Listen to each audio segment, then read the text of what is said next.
जैसी करनी वैसी भरनी, यह वाक्य तो आपने सुना ही होगा। अर्थात जैसे आप कर्म करोगे वैसा ही आपको फल भी प्राप्त होगा। लेकिन मेरा एक प्रश्न है, क्या आप इस बात पर यकीन करते हैं कि जैसा आप कर्म करेंगे वैसे ही आपको फल भी मिलेगा? अब आप में से अधिकतर लोगों के मन में यह प्रश्न जरूर उठ रहा होगा, क्योंकि इसमें पूछने वाली क्या बात है, यह तो सत्य ही है। जैसे हम कर्म करेंगे वैसे ही हमें फल भी मिलेंगे। लेकिन कुछ लोग ऐसे होते हैं जो कभी किसी का बुरा नहीं करते, फिर भी उनके साथ बुरा होता रहता है। वह लोग हमेशा दुखी रहते हैं, हमेशा परेशान रहते हैं। आपने भी कई बार देखा होगा। आज की कहानी के माध्यम से आप यह समझ जाएंगे कि आखिर कर्मों का यह लेखा जोखा हमारे जीवन पर किस प्रकार प्रभाव डालता है। एक समय की बात है, एक गांव में दो भाई रहा करते थे। दोनों ही कुशल थे, किंतु उनमें से एक बहुत ही क्रूर और चालाक था। उसने धोखा देकर अपने छोटे भाई की सारी जमीन जायदाद अपने नाम करवा ली थी और छोटे भाई के नाम पर कुछ भी नहीं बचा था।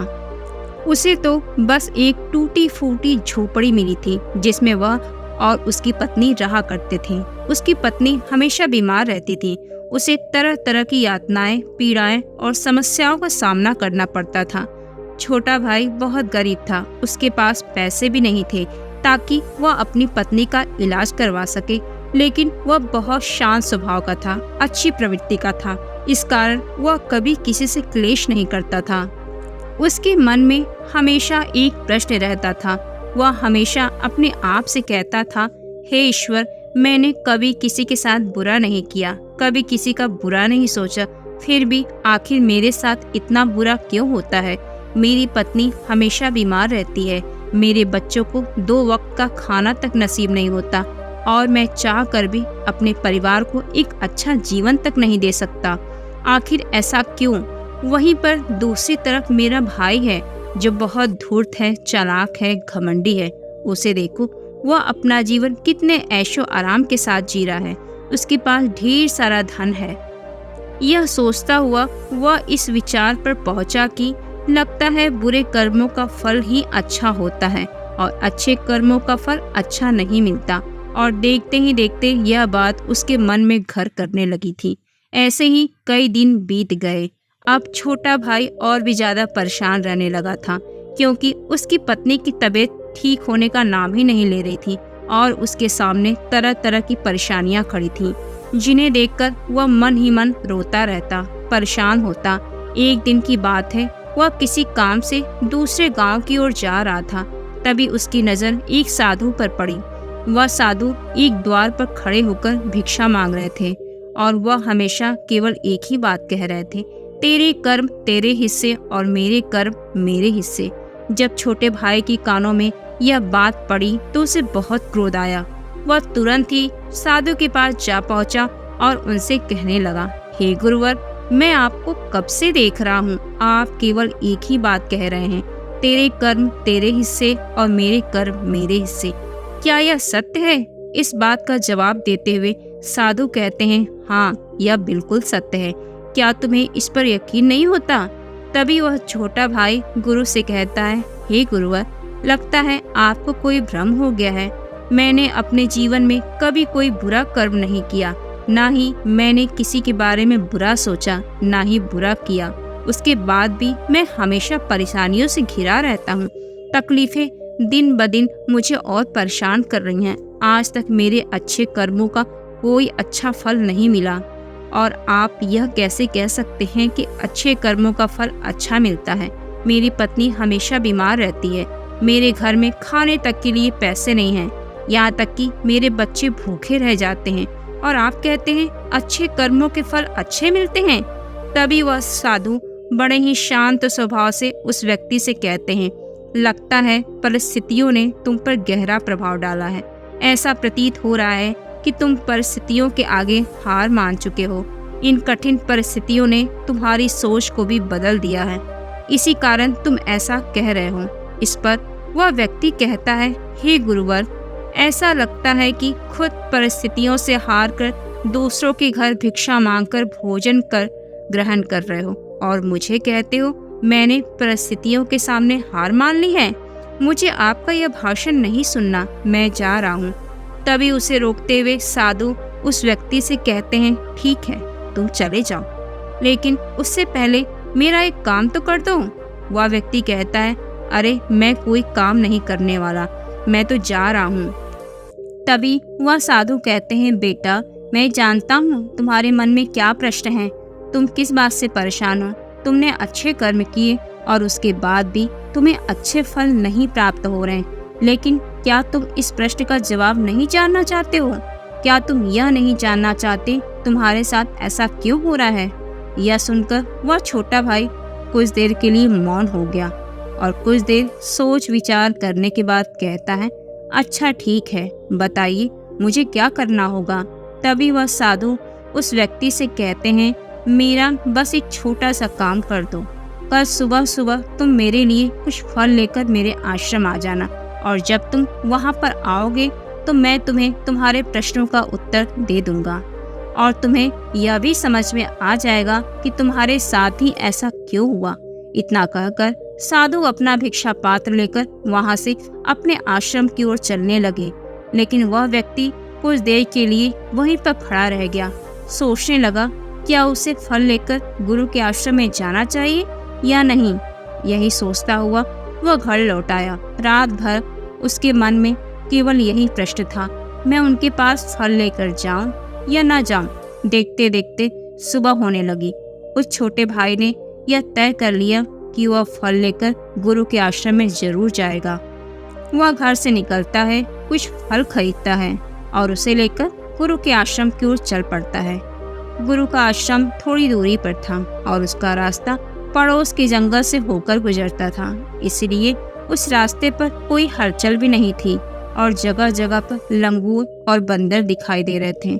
जब छोटा भाई फल लेकर गुरु के आश्रम में जा रहा था, तभी बंदरों को देखकर उसके मन में विचार आया कि क्यों ना यह फल उन बंदरों को खिला दे।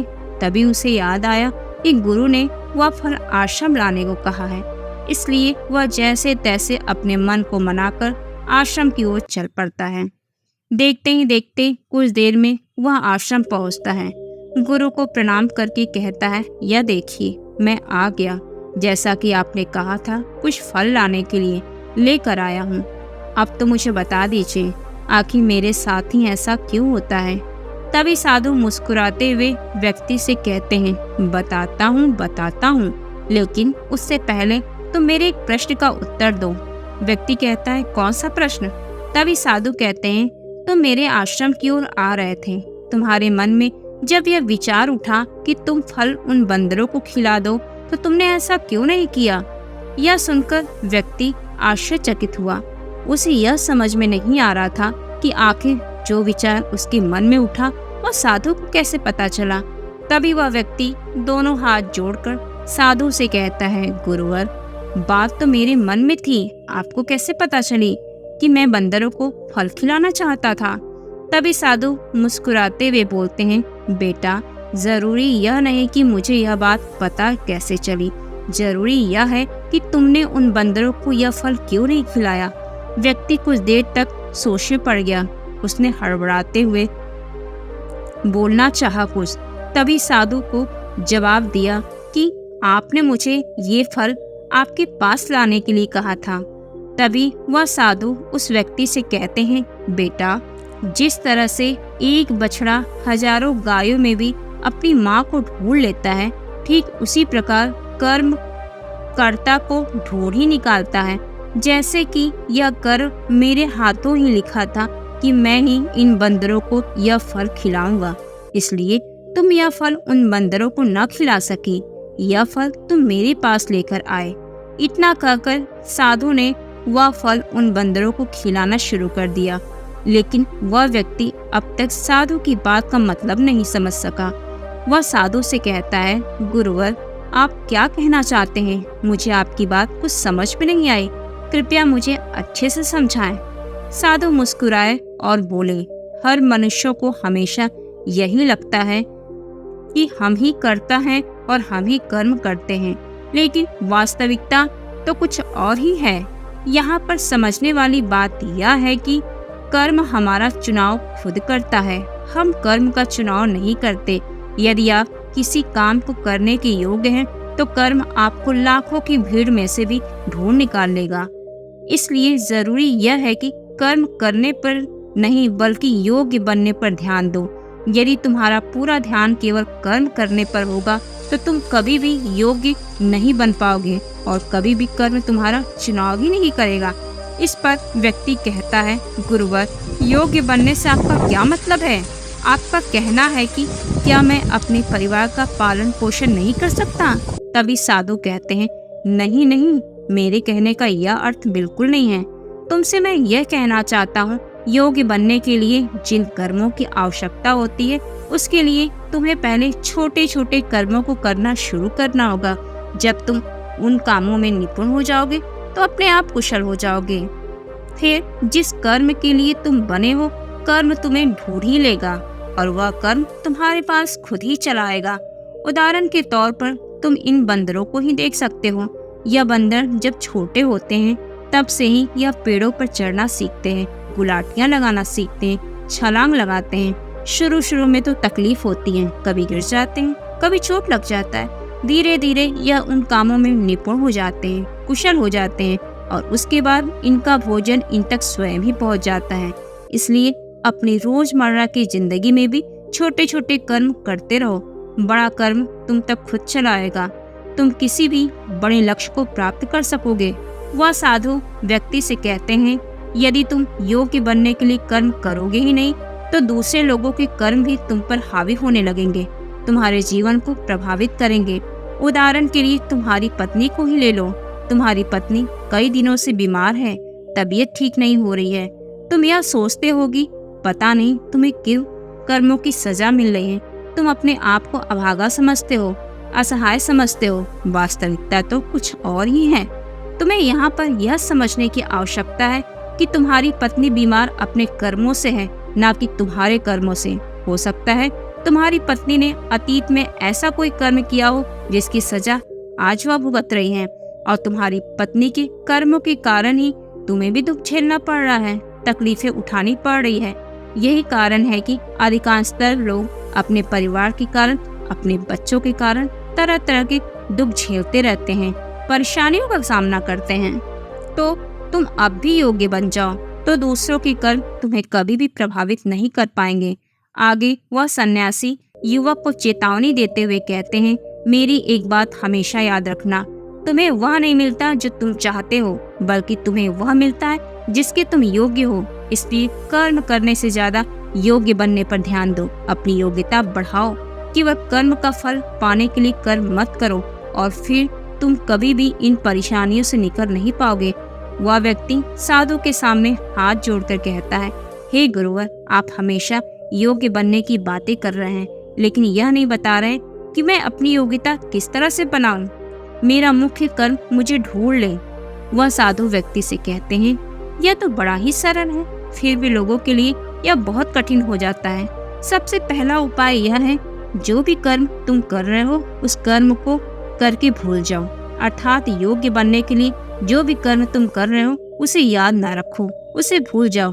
यह मत सोचो कि तुमने यह कर्म किया है और तुम्हें फल कब मिलेगा और क्या मिलेगा। अधिकांश लोग यही गलती करते हैं। उन्हें लगता है मैंने एक अच्छा कर्म किया है और उसका फल भी मुझे अच्छा ही मिलेगा और उनका सारा ध्यान केवल फल पर ही होता है। यही कारण है कि लोग दुखी रहते हैं। आप अपना कर्म करने के बाद उसका आकलन जरूर करें, लेकिन फल की चिंता ना करें। तभी व्यक्ति साधु से कहता है, हे गुरुवर, आप कह रहे हैं फल की चिंता मत करो, लेकिन जो कर्म किए हैं उसका आकलन जरूर करो। यह कैसे संभव है? साधु शांत स्वभाव से उस व्यक्ति से कहते हैं, भंते, जब तुम कोई कर्म करते हो तुम्हारे मन में हमेशा फल की चिंता होती है, जबकि तुम्हारे मन में फल की चिंता नहीं होनी चाहिए। जो भी कर्म मैंने किए हैं, क्या उस कर्म में मैंने अपना 100% दिया है या नहीं, इस बात का आकलन करो। इसका पूरा ध्यान रखो।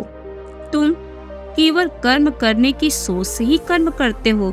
तुम उसमें अपना भाव नहीं लगा पाते और ना ही तुम्हें अपनी पूरी निष्ठा लगा पाते हो। इसी कारण वह कर्म कर्म नहीं रह जाता, ना ही उसका कोई फल तुम्हें प्राप्त होता है। वह व्यक्ति अब पूरी तरह से समझ चुका था कि उसके अच्छे कर्मों का फल उसे अच्छा क्यों नहीं मिल रहा था।